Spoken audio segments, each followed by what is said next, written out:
This is such a beautiful Friday morning. It seems a shame to be spending it wasted talking to Pat McGart. Thanks But very much. in the interest of the public, I think I'll make the sacrifice. How are you this morning, Pat? I'm grand, Jude. Jude, you're dead right, Jude. I'll look out me one day again at me tree, but it's a beautiful morning here. And by the way, I can look across straight over to Inch Lake. I can actually see water from here. But Jude, it's bitterly cold out there. Very, very cold. Yeah. It's like it's getting ready for snow. Yeah. Well, we haven't had snow this year yet, No. There has been no snow lying out in my front street. There hasn't even been a serious frost, if I remember. Jude, I think it was in 2010. From I think it was November 19th to about the 29th of January. Every morning I went out. I had to take ice off my car. I think it was 2010. We got about 2 months of this year, nothing. Like I went out yesterday morning. I thought there was weather warnings that there'd be ice in the northwest and frost and all that. Nothing. Absolutely. There hasn't been a fresh ice on my car. I don't think this year at all. Yeah. Well, I suppose you're too young a scamp really to remember 1963, Pat. I remember 1960. I was 10 in 1963. My God, that was a winter, I'll tell you. It just went on and on, everything was frozen for about, I'd say, a couple of months at least. Exactly. But this year is very, very different. The weather patterns have always been slightly irregular, although they're gone mad now. Yeah. Okay, let's address the matters in hand. We've got at least 3 or maybe 4 items to look at today. Incidentally, I'm very pleased to see loads of people joining in and seeing how good we are. Our numbers are shooting up every week, Pat. Are they? In no time at all. We'll be media personalities in no time. There must be a lot of sad people out there. So have we gone up from 2 to 4? Well, it's but usually 3, Pat. Okay, right, let's go. We're going to talk about the Irish Times has an editorial today where it's talking about this report by the Ombudsman about collusive activities. That was it, collusive activities. Wasn't that the phrase was used? Yeah, it was. Rather than collusion. And much is made of this, not by the Irish Times, but a lot of other people have been making a lot of it. Why is this the same thing as collusion? I think it's kind of, my own view, Pat, I don't know what you think, but I think it's a bit like calling informers informants. You notice you always call them informants now, not informers. And that I think is to avoid all the sort of subtext that the word informer has in Irish history. But an informant is an informer, and that's the long and short of it. And collusive activity is bloody collusion, and that's it. Long and short of it. As Marie Anderson, she had to use that term because didn't a couple of RUC men take a case and said she wasn't in a position she can only do an investigation. She wasn't entitled to make a finding because there was no court case. Yeah, you're quite right, Pat. I've seen this, but I mean it's sort of daft too. When you can say collusive activities, but you can't say collusion. I think the judge ruled that she could investigate and can make findings of collusion behaviour, but she couldn't be definitive and say there was collusion. So they're now going this. Is it sophistry, Jude? Is that the word? Exactly. Or as Bob Dylan, Bob Dylan used to sing. Go ahead, Pat. What are you saying there? No, Jude. No, I was listening to talk back on. I think it was a Tuesday, and there's this guy. I think it's William Matchett. Come on, former RUC man, and he was trying to say, if it's so bad, why didn't she bring criminal charges? I thought that was actually, put it like this, more than a little bit dishonest. I presume he knows she can't bring criminal charges. That's the first thing. Mm-hmm. Secondly, he was sort of saying, like, where's all this evidence? Well, the simple thing is the RUC people destroyed the evidence. They destroyed records. What was that? The third thing was the RUC were in charge of the evidence and ensured it didn't get out into the public. And the fourth thing was, I thought Mr. Matchett should have said it. Most of his members refused to cooperate. with the ombudsman. So, like, to come on and say, you know, I think it was disingenuous, to put it mildly, to say that that she didn't produce any evidence. She couldn't. The evidence was, but she, on the basis of her findings of a pattern of behaviour of the records that were there, she found there was collusive behaviour, including one RUC man's gun, which was stolen and was used to kill. And I'd say there'd be people in the nationalist community would have their own view of that particular comment or that particular finding as well. Well, particularly in view of the fact that that same policeman refused, RUC man refused to cooperate with the inquiry. Yeah. Something like 8 UDA informers were linked to multiple murders. Yeah. And the people who were handling them, the RUC, the special branch, whoever, knew that they were murderers, but they still had them in their pay. I mean, it is just so ugly. See, you and I can lament about it and feel indignant about it because it hasn't touched our lives. Supposing it was your, you know, somebody, your father, or your brother, or your sister, or your daughter that was caught up in this and died at the end of one of these guns that were moving around. You know, you would, and you know, all this collusion with the RUC, you'd feel, I think I'd feel furious. I'd be blind with rage. Yeah. You know, I like Mr. Matchett's tightly defend his former colleagues, but I actually did think it was a wee bit of bad taste. Like trying to defend someone like the Sean Graham bookies, you know, here they were, a wee 15-year-old down putting on a bet for his granddad or something, you know, and they called it a spray job, you know, and there was informants up, and there was a whole lot more. There was a lack of surveillance of loyalist gangs. There was a failure to inform people about that they were under, their lives were under threat, so they could have taken maybe evasive action and all the rest of it. And Jude, this is nearly 40 years on. The evidence trail has been destroyed. And for somebody, a former RUC man, to come on and sort of say, you know, I understand and all the rest, and then try to defend the indefensible. Well, you know, I thought the relatives to have to put up with that I thought it was pretty bad, you know, to hear somebody trying to defend like Jude here, right? Let me get to the bottom line. I think the definitive work on all this is Anne Cadwallader's Lethal Allies, and it's about the Glenanne gang.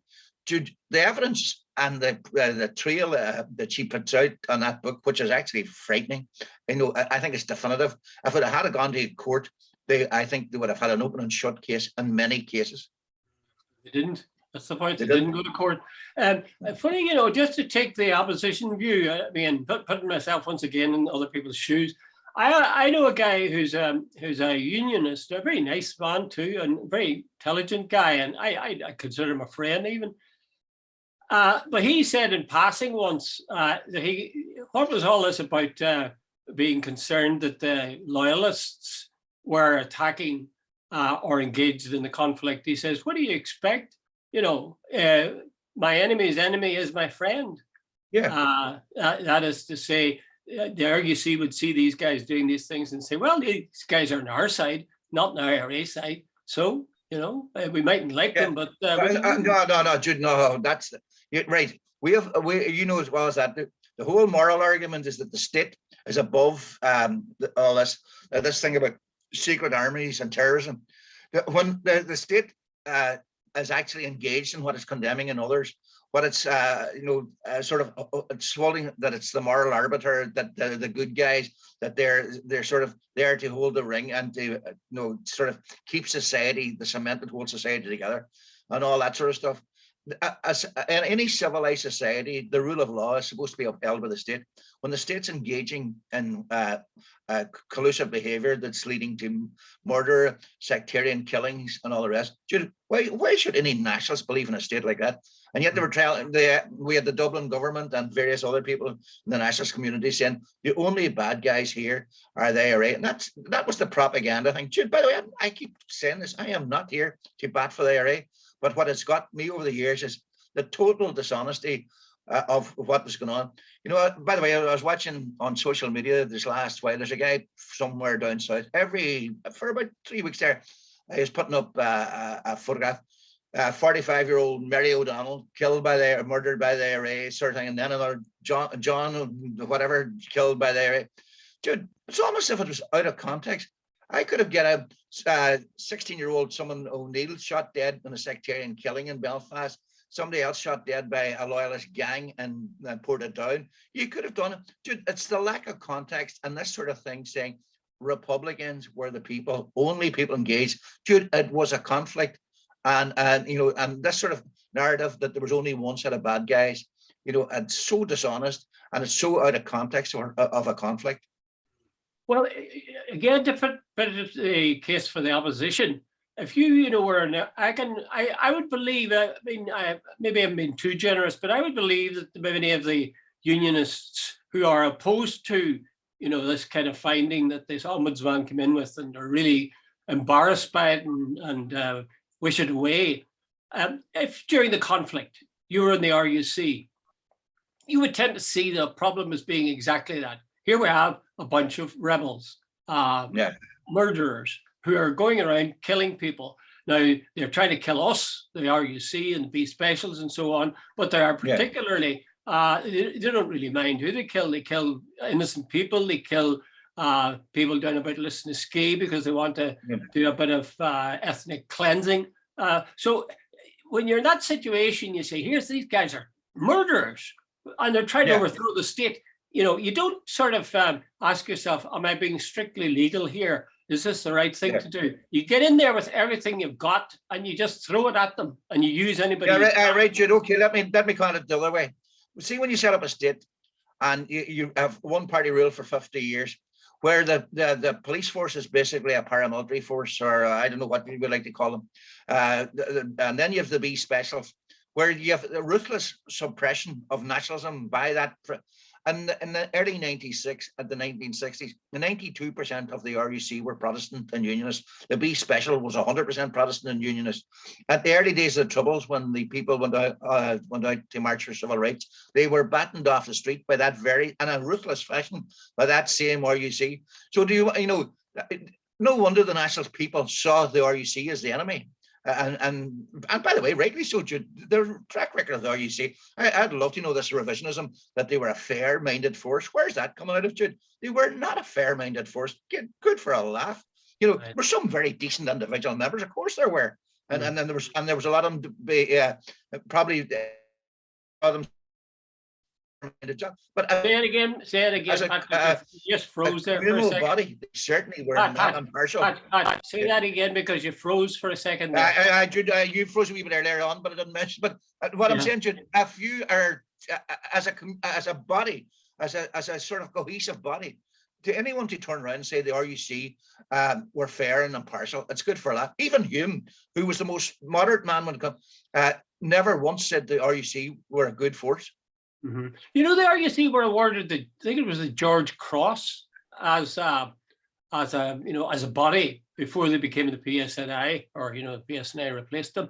They were awarded, I think it was the George Cross for gallantry and so on by the Queen.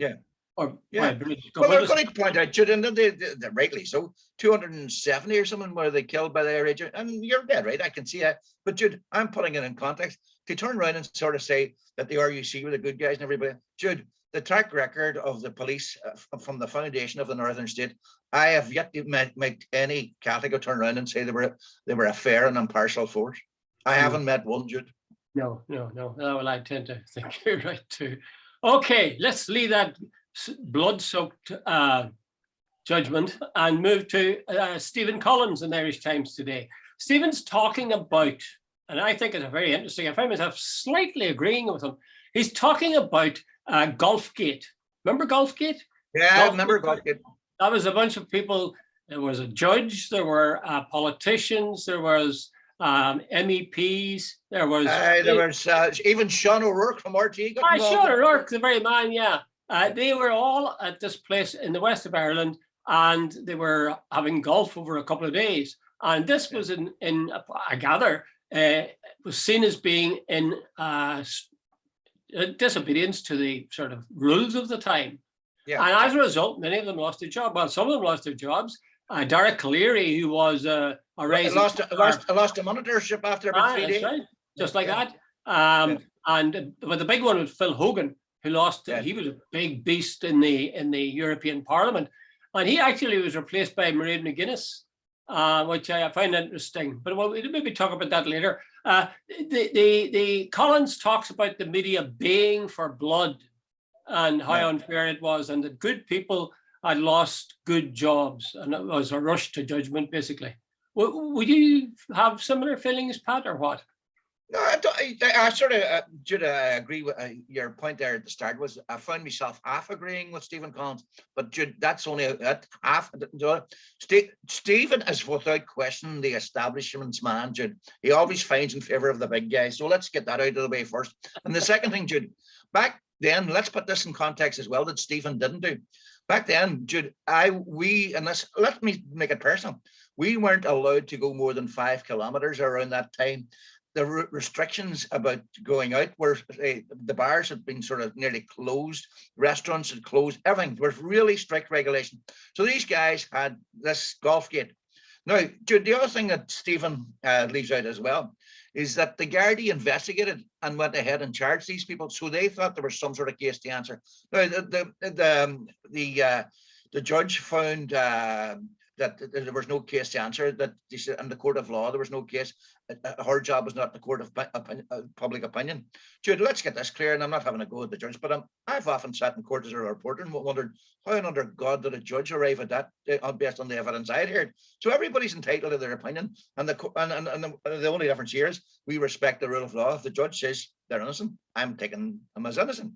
But Jude, there was this thing, Stephen does it all the time, that he's always on the side of the big guys. And that's my problem. And Jude, I think there was a legitimate case here at the time in regard to, because everyone else was obeying the rules, and there was a perception that the big guys weren't. And it was and okay, now Jude, if they're found not guilty of breaking the law, well, good. But it was only but right that they were charged. I tend to agree with you, but their reputations were ruined by being charged. And as an example, Phil Hogan lost, a really, really good job. Colleary's political career looked like it was finished, but it's not apparently now. But Hogan looks like he's permanently out. And he was, everybody would sort of agree, he was a pretty formidable opponent to have. So with that, I mean, is this not a habit we have? I'll give you another example. Let me give you one more example. Nothing to do with this. Prince Andrew. I say Prince Andrew and the procurement of young girls for sexual activity.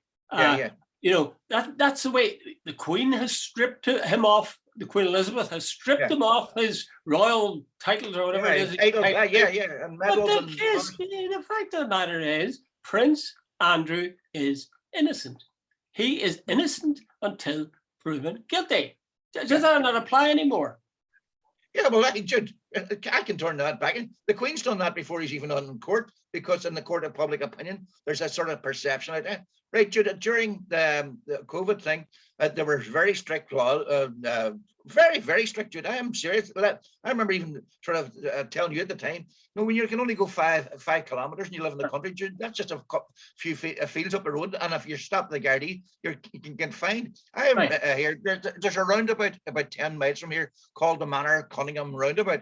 There was a woman going to Letterkenny to get shopping. She was stopped by the Gardaí and she was fined because she was going to the nearest. Jude, that's the reality for a lot of the little people. So I don't have a lot of sympathy for, like, Phil Hogan had a great career. He got a lot of sinecures when I was about to use a word, when he messed up and bringing in the water charges. He was given in this wonderful sinecure out in Europe, and it was Stephen Collins has gone way over the top. He was one of the most effective and respected and all. A lot of bollocks, dude. He was just another EU commissioner. And Mairead McGuinness is every bit as good. So let's drop this sort of hyperbole that he was so brilliant that they all loved him. Well, I have to say that Mairead McGuinness is very good in many ways. I much prefer her. I think to some degree she's a more effective commissioner. But anyway, absolutely. She's a superb on TV. Yeah, but this isn't the central point in this, in my opinion.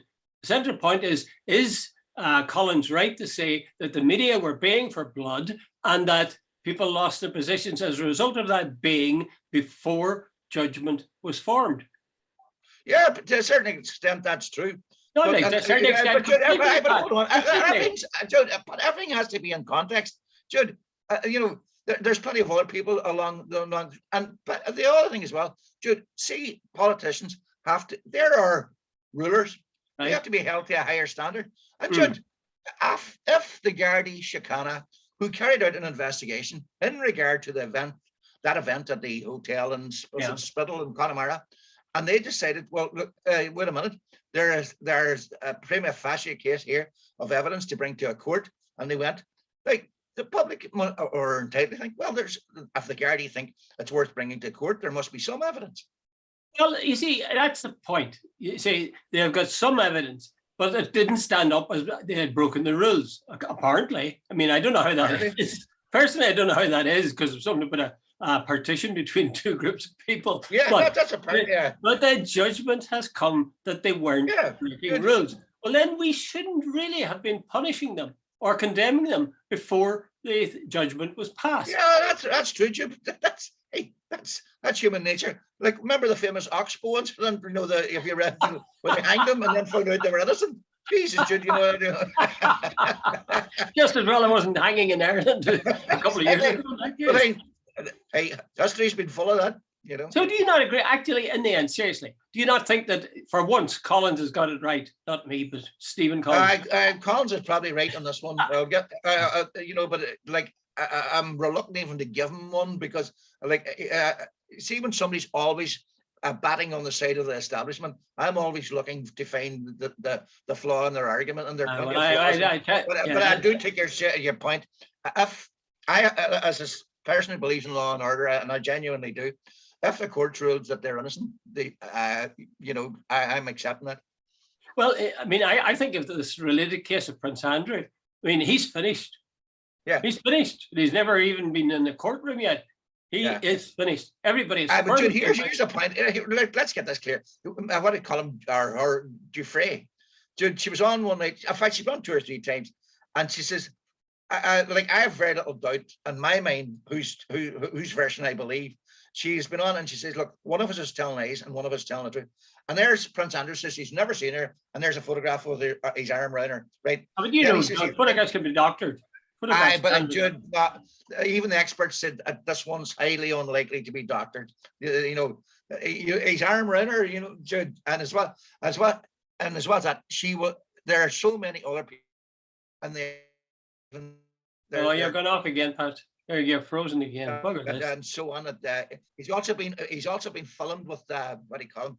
This really guy. What do you call him? Jesus, he's off my head. No, Jacob. Anyway, what was it? Jacob something? It doesn't matter. But Epstein. Epstein. Right. Jeffrey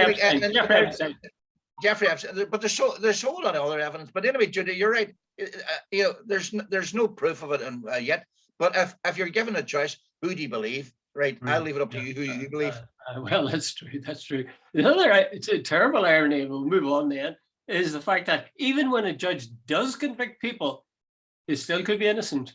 To wit, absolutely, the Birmingham Six. One thing you have to remember. As I said earlier, I sat in court. Jude, as a young reporter, I'd covered courts for about 4 years, and Jude, there was many a day when then I find the defendant guilty or I find him innocent. No, it's not always. There was sometimes they're open and shut cases. But there's many days I remember judges going, "How under Jesus did you arrive at that decision?" Based on the evidence I had heard, I couldn't. But then you see, I'm not a judge, and But at the end of the day, a lot of judges in a single case, it's one human being's opinion. If you're sitting there, you might have a different opinion. Isn't it ironic that the one person whose career wasn't damaged, despite the charges, was a judge? Yeah, because he knew the law. Okay. Can we move to Boris and John Major? The former Prime Minister has come out in public and said a few words about the serving Prime Minister, and they aren't very polite.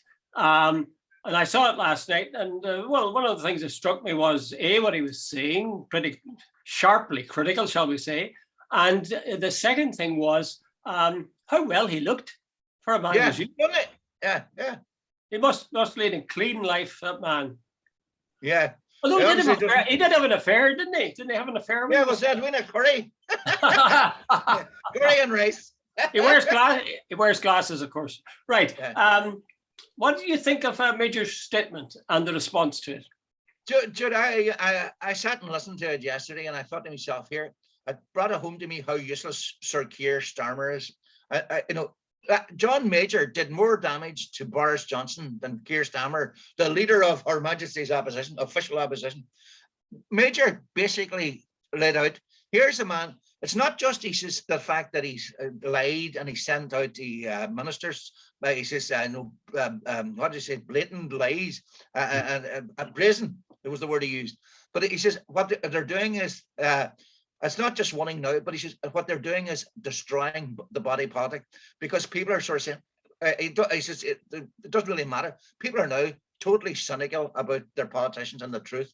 He said years ago that when somebody misled Parliament or lied to Parliament, they had to resign, and people expected it. He says people don't expect anything. And Jude, here's the thing: see, when the next lot go in, and if they start to lie and cheat, now where do you stop? Do you believe anything the politicians said? Right, Jude, look at the other thing too. The PPE thing that 4.5 billion has been written off, contracts given by ministers to their friends, the Tory party donors, just totally forgotten about. He misled Parliament. This is Boris I'm talking about. He tried to he lied to the Queen, which apparently years ago was never going to happen. He sent out ministers to say there weren't parties when there were. I could keep going. Dude, if you were a wee 18-year-old in London or Birmingham, would you believe a word any politician says these days? But you'd have to also accept the fact that the people of Britain returned him. With a massive majority. Massive majority. He is a super vote getter.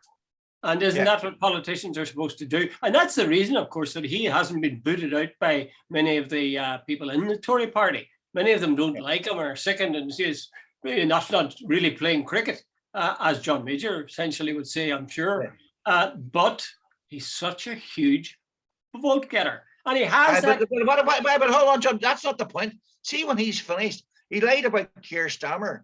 Where does, and he says apparently even if he's found guilty of having this party and gets a fine from the Met Police, apparently he won't. It's already indicated he won't be resigning. So even though he will have a criminal conviction, a prime minister while sitting in office, he's take it up from there. Has he said that? It's already been indicated that he is. Last night I was watching a bit, and they said that it's already been put out in the circles, that he moves, even if he is fined, that he will not be resigning. They're already planting that idea. Oh, that's crazy. That's crazy. That really seems crazy.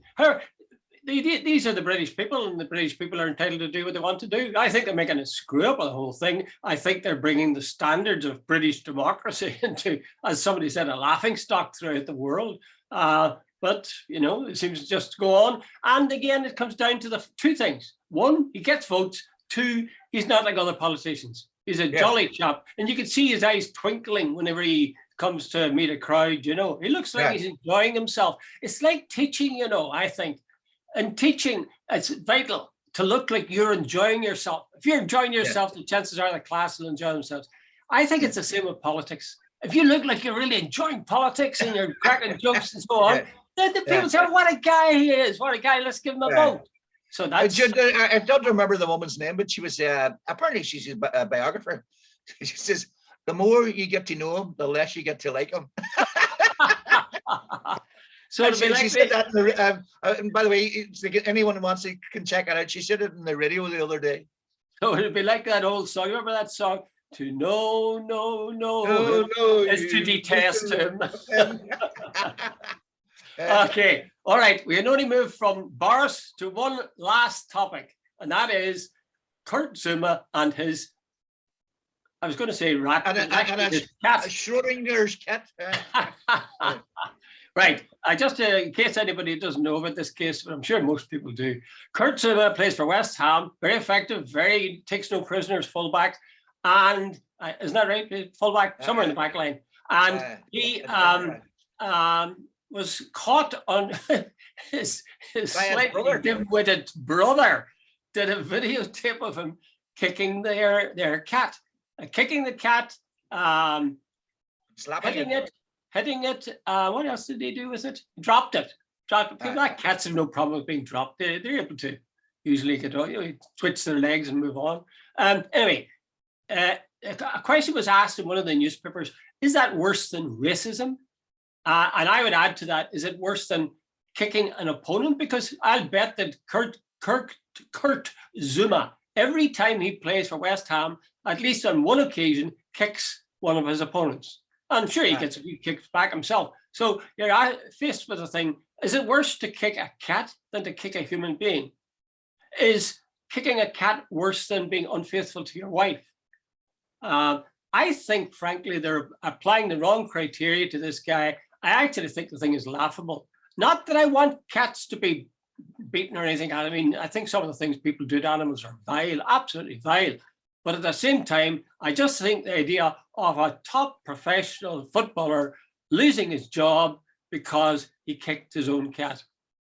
Right, Jude. I got into a discussion last night with a friend of mine on social media, and I actually made some of the points you've just after made, and my friend, and I sort of agree with him. Funny, he said, "Pat, stop bringing race into them. This has got nothing to do. This was a defenseless animal, domestic pet." He says, "Drop kicked the cat and kicked it." He says, "Doesn't matter whether you're black, white, or in between." He says there was a, what do you call it, the white school teacher, a female, punched a horse on social media. I've seen it. And she lost her job. And he says, rightly so. He says, we have a relationship with domestic animals and we have no right to kick them or all the rest of it.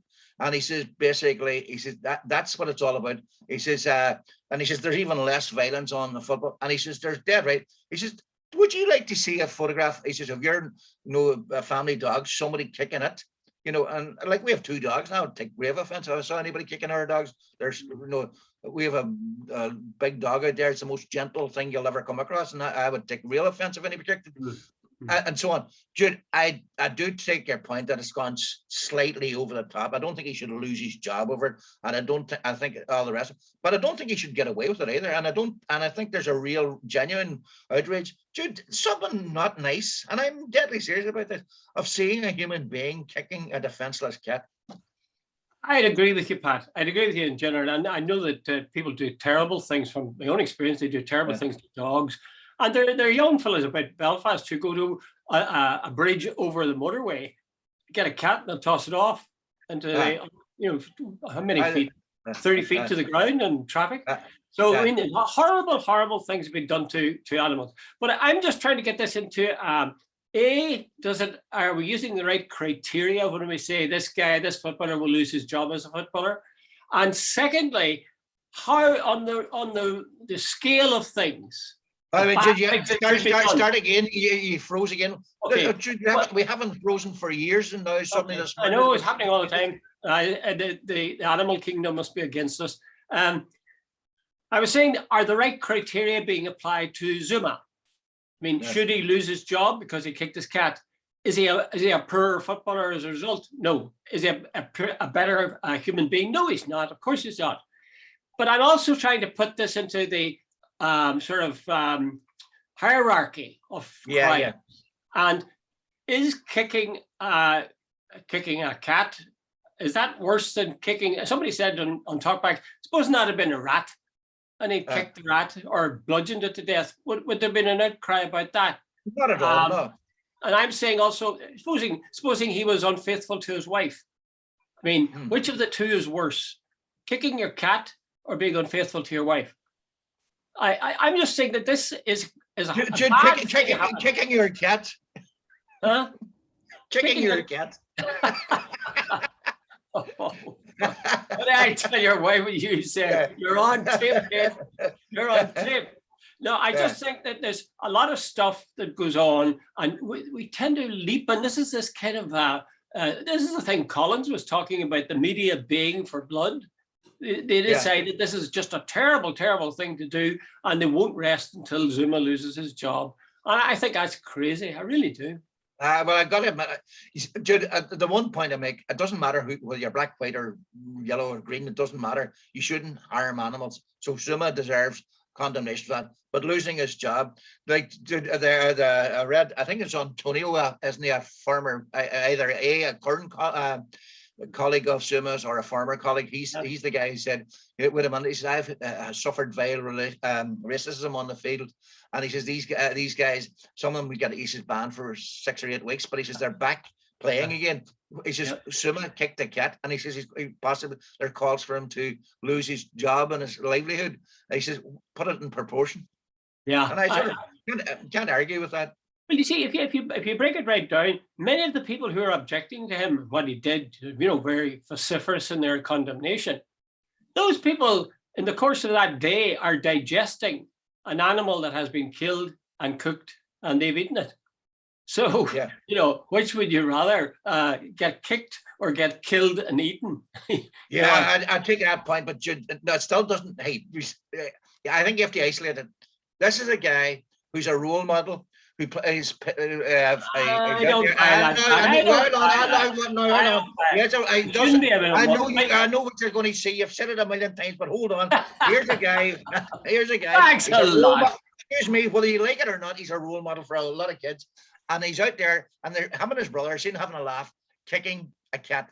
Yeah. That's the wrong thing to do. Well, then they should have fined him. They should have fined him. Well, they have fined him. God, look at the amount of money, 2 weeks' wages. Which amounts to like £500,000 or these guys. Wow. You could buy a whole house of cats for that. You could pay for my 3 sons' weddings. Anyway, I think they should. I mean, God Almighty, I think they should just, pick him off, give him sent him from playing for a wee while, fine him, do some sort of penalty, and then just get off it. I hate when people rush around finding things to condemn and be horrified by. Maybe that's us, Pat, is it? Is that us? No, we can't. No, Jude, we're not part of the woke generation. I am saying Suma shouldn't have done it, but I agree with you. The reaction is way over the top. Okay, right, Pat. That's all I can think of saying this morning. That's the height of my wisdom. No jokes. Good luck, Joseph. No jokes. No jokes. No jokes. Okay, bye. Most of the jokes I've heard, you can't repeat them on air. Think hard between now and next week. Okay. Yes. Right, Pat. Enjoy your weekend. Bye.